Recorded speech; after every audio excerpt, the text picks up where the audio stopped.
Assalamualaikum warahmatullahi wabarakatuh. Halo, selamat malam pemirsa. Jumpa kembali bersama saya Iman Sulaiman dalam obrolan Cianjur. Pada malam hari ini kita akan memperbincangkan tentang pesantren terpadu terwujud di Lapas Cianjur. Bersama kita sudah hadir di studio Bapak Haji Ahmad Yani SIP. Beliau adalah Sekretaris Umum Majelis Ulama Indonesia Kabupaten Cianjur. Assalamualaikum. Waalaikumsalam warahmatullahi wabarakatuh. Kemudian satu lagi persis di samping saya adalah Bapak Philip Sahat Parapat ya Pak ya. Beliau, selamat malam Pak. Selamat malam. Beliau adalah Kepala Lembaga Pemasyarakatan Kelas 2B Kabupaten Cianjur. Nah, kita akan bersama-sama menyimak tentang bagaimana keberadaan pesantren terpadu di Lapas Kelas 2B Cianjur ini. Mungkin saya akan bertanya terlebih dahulu kepada pihak MUI ini Pak. Mungkin bisa diceritakan dengan singkat mengenai keberadaan dari lapas ini, latar belakangnya seperti apa? Karena ini banyak sekali pertanyaan, terutama ke TV Cianjur nih Pak. Setiap lewat ke daerah Santiong itu, ini pesantren apa? Karena kok ada di lapas? Seperti mungkin Anda bisa jelaskan. Sebenarnya berawal dari kita juga menonton tayangan televisi di mana muncul berbagai persoalan di dalam lapas hampir di berbagai tempat, di berbagai kota.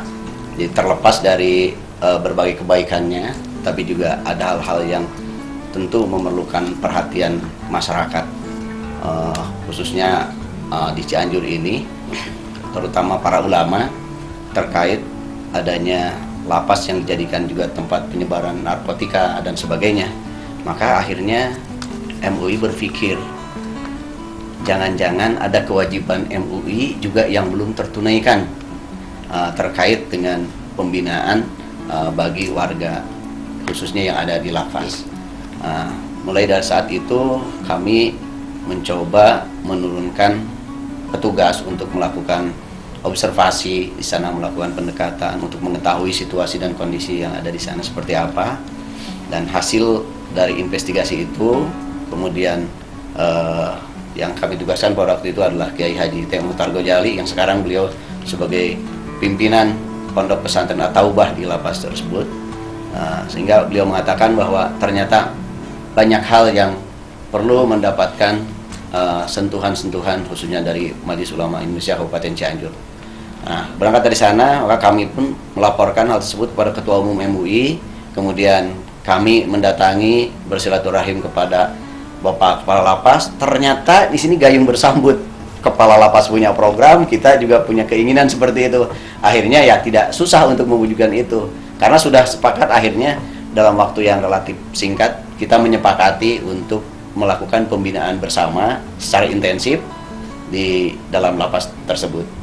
Ya, baik. Kita tahan dulu sebentar. Pada saat itu ada usulan ataupun kehendak dari Majelis Ulama Indonesia. Bagaimana tanggapan Bapak sebagai Kalapas pada saat itu?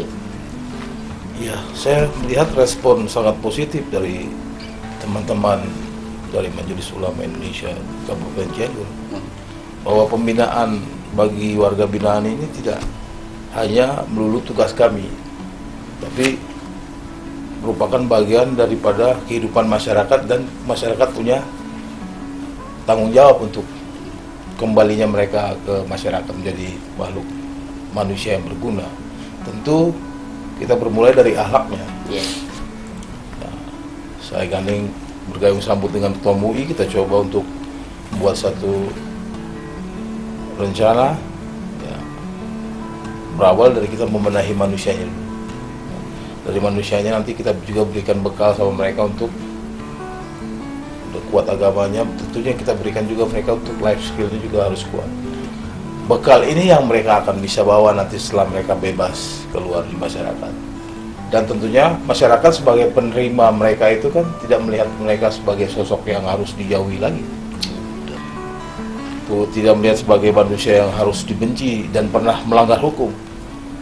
Tentunya dengan modal itulah mereka akan berjuang nanti ke tengah masyarakat menjadi anggota masyarakat yang baik dan berguna, dan bahkan membantu untuk pembangunan di masyarakat Kabupaten Cianjur ini. Baik, luar biasa tanggapannya. Kemudian dari MUI sendiri, atau yang pernah saya dengar itu berawal dari sebuah pertemuan di acara Mauludan. Apa memang betul seperti itu, Pak? Ya. Berapa bulan yang lalu itu, Pak? Kira-kira tepatnya sekitar 4 bulan yang lalu ya. 4 Kalau bulan. Maulid Luar kalau biasa. itu memang ada undangan ke MUI untuk menghadiri acara peringatan Maulid Nabi. Ini kebetulan waktu itu ketua umum tidak bisa hadir, kemudian saya ada kegiatan, yaitulah salah satunya yang saya tugaskan wakil ketua komisi dakwah, yaitu Kiai Haji T. Muhtar Ghazali, yang saya harapkan sekaligus bukan hanya menghadiri, saya minta bukan hanya sekedar menghadiri kegiatan itu, tetapi diharapkan Ada misi. ada misi khusus yang bisa di ini. Ternyata alhamdulillah, dan saya sangat gembira ketika kita merencanakan satu program. Ternyata di lapas sendiri, Pak Kalapas ini juga sudah punya program yang sama. Akhirnya tinggal salaman aja gitu. Enggak sama itu lah. Ijab kabul. Ijab kabul. Jadi terjadilah ini. Nah gitu lah Pak Iman. Kemudian sebenarnya kita juga ingin mengangkat pencitraan mereka yang dimana masyarakat tadi telah disampaikan oleh Pak Kalapas.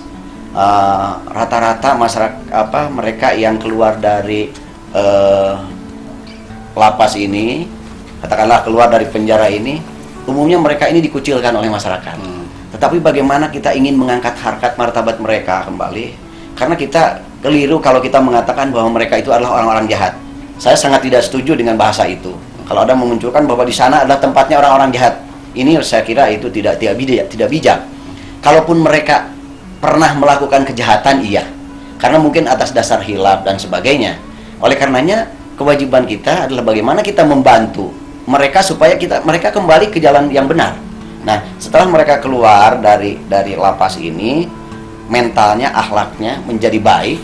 Kemudian juga kita punya rencana, mungkin juga memang sebenarnya sudah ada sejak awal, life skill-nya sudah ada. Cuma mungkin perlu ada peningkatan nanti ke depan. Bagaimana saya sepakat dengan Pak Kalapas. Jadi mereka ini juga dibekali dengan kecakapan hidup, sehingga mereka keluar dari lapas itu tidak lagi yang tadinya pernah mencuri tidak lagi mencuri, tetapi mereka juga punya lapangan pekerjaan. Barangkali di sini juga perlu ada sinergisitas antara ulama dan umaro, di sini juga termasuk seluruh masyarakat. Sehingga mereka keluar ini juga nanti disambut oleh warga masyarakat, oleh para ulama, mereka dihantarkan gitu. Sehingga mereka tidak lagi merasa terasingkan. Sebab ketika mereka merasa terasingkan, mereka akan kembali lagi ke jalan yang pernah mereka lakukan sebagai perjalanan yang salah dalam hidupnya. Betul.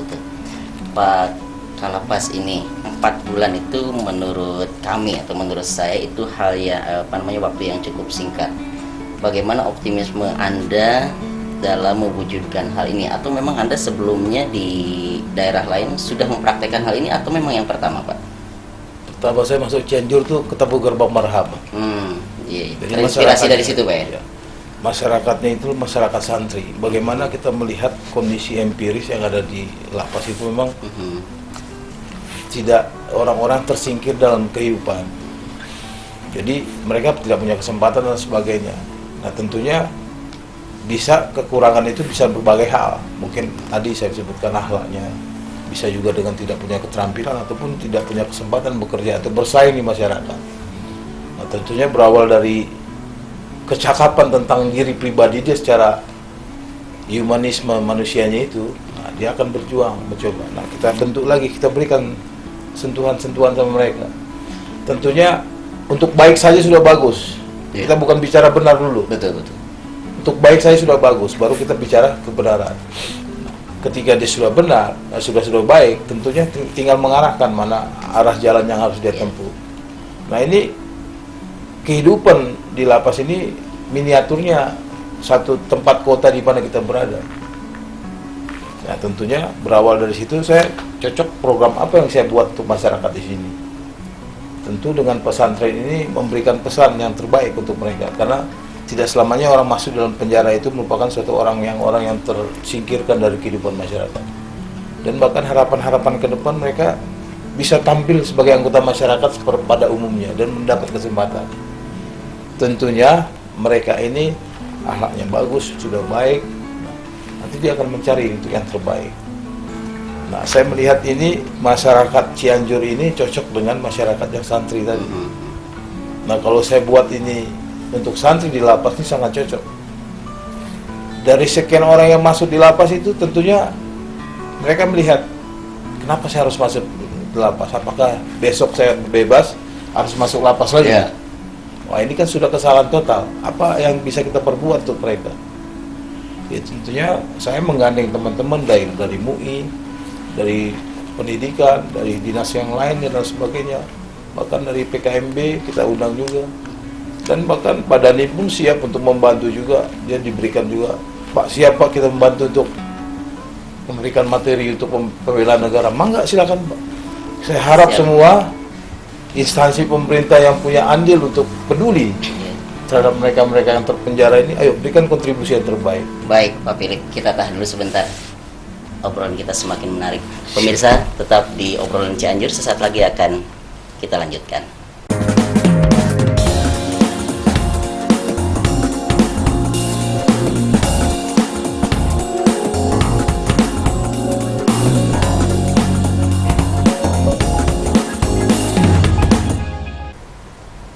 Terima kasih pemirsa, Anda masih setia di obrolan Cianjur.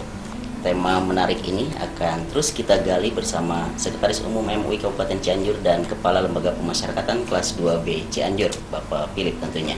Baik, kita kembali ke Pak Ahmad Yani sebagai Sekum. Pada saat itu, apa yang mendorong Anda untuk mengambil keputusan mendirikan sebuah pesantren terpadu? Apakah tidak tersirat ini dananya dari mana atau dukungan lain? Apakah tidak akan menjadi sebuah kontroversi bagi masyarakat? Seperti itu bisa dijelaskan ini, Pak? Baik, sebenarnya pertama kita berangkat dari sebuah semangat, di mana semangat ini yang ternyata juga bertemu dengan semangat yang luar biasa dari Kalapas di sini, sehingga dua semangat inilah yang mewujudkan bahwa pesantren terpadu ini terwujud di lapas. Nah sebenarnya begini Pak, saya berpikir dalam hidup saya ingin mendirikan banyak pesantren-pesantren khususnya di Kabupaten Cianjur ini.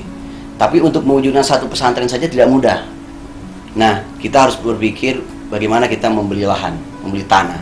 Kedua, setelah ada tanah kita harus membangun gedung. Setelah ada gedung, kita pun masih memikirkan santrinya ada atau tidak. Kan seperti itu Pak Iman. Nah, saya pikir lapas ini semuanya sudah serba ada. Gedungnya sudah ada, santrinya sudah banyak. Nah, itu kan sudah ada. Nah, karenanya apalagi sekarang mereka mendapatkan beasiswa santri, mereka udah mendapatkan makan di dalam. Nah, saya pikir bahwa santri yang 5 tahun di pesantren juga mereka sering pulang, mereka bisa mendapatkan ilmu yang cukup banyak. Apalagi mereka ini tidak punya kegiatan apa-apa, tidak memikirkan apa-apa, dan mereka tidak pernah pulang. Misalnya yang 5 tahun ponisnya, yang 2 tahun, apa yang 10 tahun, mereka tetap di sana. Setiap hari ada, setiap waktu ada. Sehingga kesempatan ini memungkinkan untuk mereka gunakan untuk menggali ilmu agama. Sehingga peluang inilah yang kemudian memotivasi kita untuk mewujudkan itu. Persoalan dana, saya tidak pernah berpikir untuk satu kegiatan berawal dari dana dulu. Karena saya punya keyakinan bahwa ketika kita melakukan sesuatu yang kita yakini bahwa itu adalah sebuah kebenaran, yang kemudian kita perjuangkan, yakin Allah akan menolongnya. In tansurullaha yansurkum wa yusabbit aqdamakum. Itu menjadi landasan bagi kita untuk melakukan aktivitas. Sehingga saya tidak pernah khawatir, Pak Kapal Lapas juga tidak pernah khawatir dari mana sumber dana itu akan ada.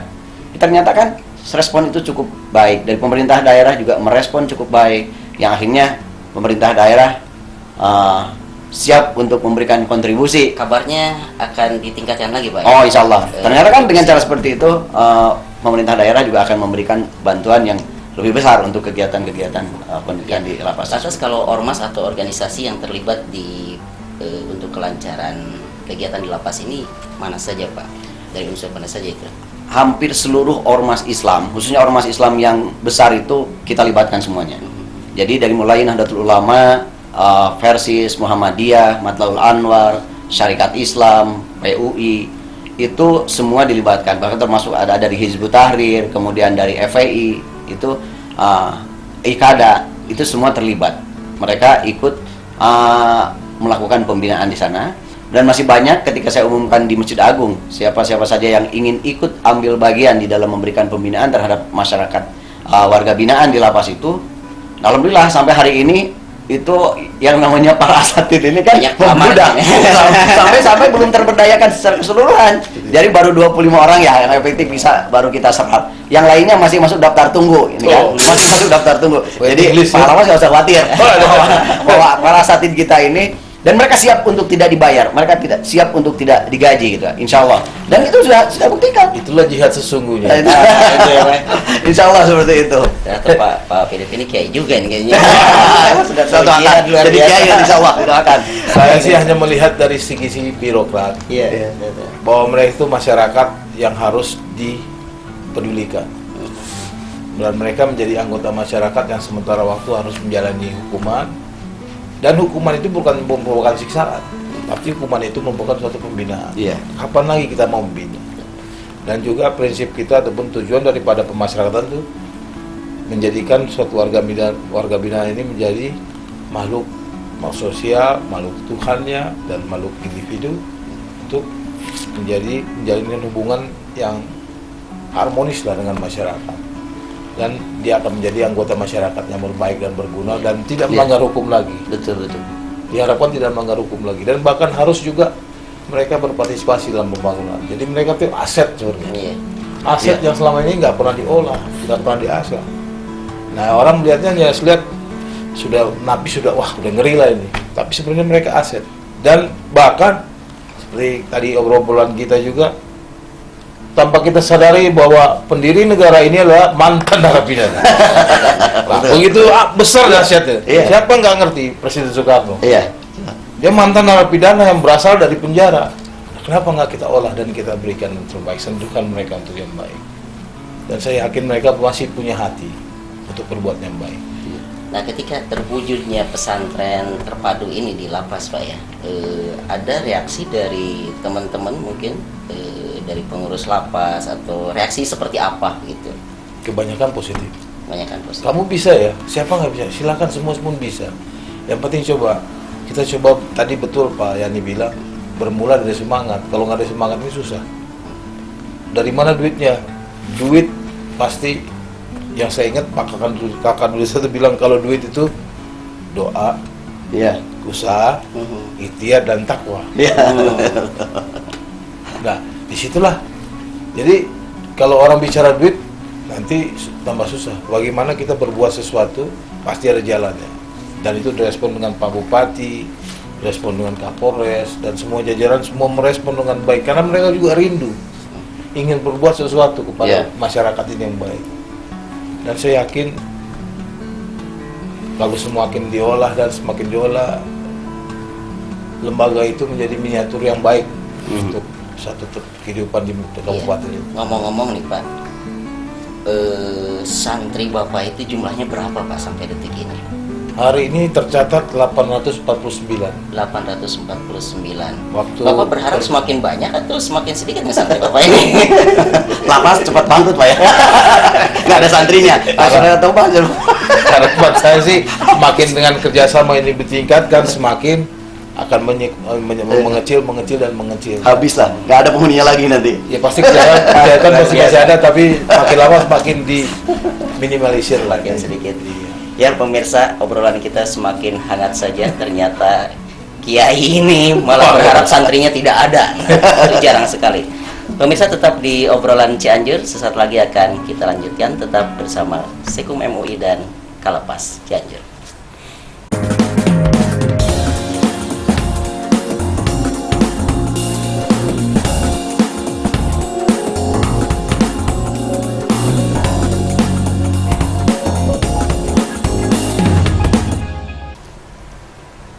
Pemirsa, terima kasih Anda masih tetap setia di obrolan Cianjur. Perbincangan kita akan dilanjutkan kembali ke Sekum MUI ini. Yang saya dengar ini Pak, dengan terwujudnya pesantren terpadu di Lapas Cianjur ini, yang merupakan taruhlah barometer di sekarang ini, orang pada memperbincangkan Pak, ya di Cianjur ada pesantren terpadu, ada pesantren di lapas dan lain sebagainya. Tentu saja ini bisa dipastikan ini akan ada pro dan kontra. Mungkin pengalaman Bapak seperti apa itu? Sebenarnya Pak, persoalan pro kontra ini dalam kehidupan sudah hal yang biasa. Tapi kalau kita punya satu keyakinan bahwa apa yang kita lakukan ini adalah diyakini bahwa inilah benar, bahwa kenapa kita perlu takut, gitu kan? Apalagi kita untuk memutuskan persoalan ini telah melalui forum musyawarah, di mana seluruh pimpinan Majelis Ulama, kemudian pimpinan ormas-ormas Islam itu ikut terlibat di dalamnya untuk merumuskan hal tersebut. Walaupun memang ya kita sadari bahwa ketika kita mengawali gerakan itu, saya juga mendapatkan berbagai telepon, Ustadz, ngapain urusan-urusan pemerintah kok diurus juga, gitu kan? Apa tidak ada urusan-urusan lain, masalah ulama? Ya saya bilang ini juga masalah urusan-urusan ulama, ya. Karena apa yang disampaikan tadi oleh Kalapas bahwa untuk membina mereka di dalam lapas itu bukan hanya merupakan tanggung jawab Kalapas dan krunya atau stafnya, jajarannya, tetapi juga ini merupakan kewajiban kita, khususnya umat Islam dan secara lebih spesifik lagi para ulama untuk memberikan pembinaan itu.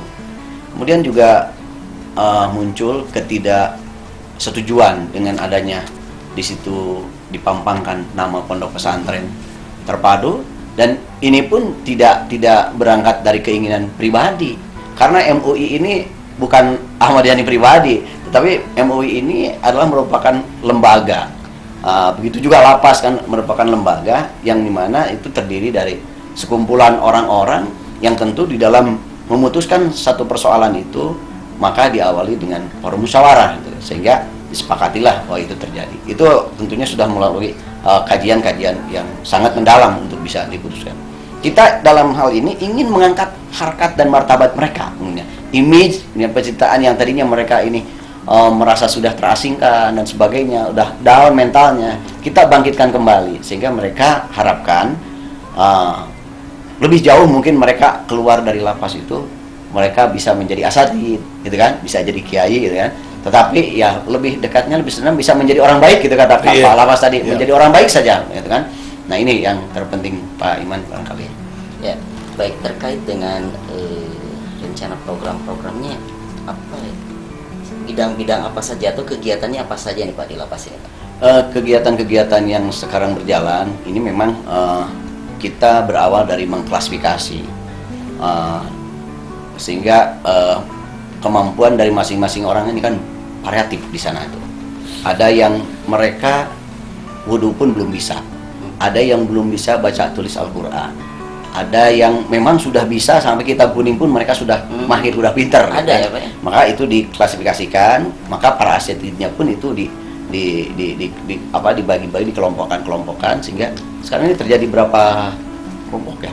Ada 2 kelompok sementara waktu. Iya, 2 kelompok itu ya. Kabarnya ada istighosah juga ya Pak ya? Ada istighosah itu dilaksanakan, ada kuliah umum dilakukan.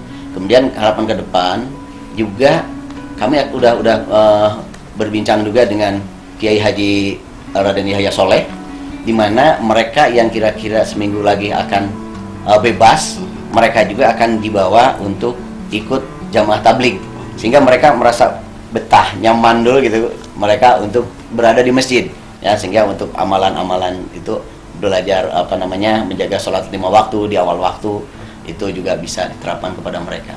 Harapan kita nanti setelah mereka keluar bisa diajak terus oleh para ulama supaya mereka lebih dekat juga dengan masyarakat. Ya, baik, itu tadi peran dari ulama ya Pak Philip ya. Pak Philip sendiri yang program-program apa saja di dalam? Tadi kan ada sholat duha, ada pengajian. Kabarnya alumni dari pesantren atau bah ini harus bisa mandiri, harus punya life skill gitu ya. Seperti apa Pak program-program yang ada ini? Ya, kita punya 3 program. Yang pertama program kemandirian. Itu berbicara nanti dia untuk mampu setelah melewati atau mengakhiri masa pidananya. Ada program pembinaan keterampilan juga, dan juga ada program pembinaan keagamaan. Nah, kalau masalah keagamaan tadi bagian tukangnya itu yang montir-montirnya yang tahu tuh inilah MUI semua. Tentunya kita juga koordinasi dengan Departemen Agama untuk ini. Terus juga untuk masalah pendidikan tadi saya sebutkan, kita bekerja sama dengan PKMB, Pusat Kegiatan Belajar Mengajar, dan ini mungkin yang pertama, termasuk yang di Cianjur termasuk satu-satunya juga PKMB ini. Mungkin ada nanti Sukabumi sudah ada ya. Iya. Nah, kita juga ada kejar paket A dan kejar paket B. Tadi Pak Yani mengatakan kalau bisa jangan buta aksara Al-Quran. Nah, kita sudah mulai nggak ada buta aksara Latin ini untuk A, paket A, paket B, dan bahkan paket C juga kita lakukan. Iya, selain paket A, paket B, paket C itu mungkin ada kegiatan lain Pak, dilatih Tadi- montir atau seperti apa lagi? Yang ketiga tadi saya katakan ada pembinaan keterampilan tadi. Keterampilan tadi menyangkut masalah ada penjahitan Pak. Nah, salah satunya kita yang penjahitan ini banyak kita diberikan atau diminta di tingkat pusat untuk orderan sebagainya. Ada pembuatan bola. Bola. Sekarang lagi senang-senangnya main bola kita. Euro ya Pak ya? Dan bahkan diekspor Pak itu ke, Ekspor, ke ya? Afrika. Luar biasa. Nah, ke Afrika. Ada bikin itu ikan apa untuk ayam itu ya, ayam pelung juga. Dan unggulan sekarang kita buat khusus ayam hias Kandang. itu, kandang ayam hias untuk pelung khususnya. Dan di situ kita sudah berikan kepada Pak Bupati, Pak Kapolres dan Pak Dandim semua melihat bahwa itu hasil karya narapidana, bukan hasil karya orang sampah yang seperti dikatakan masyarakat tadi. Iya. Tapi mereka bisa berbuat. Dan setiap hari Pak wajib itu pembinaan fisik.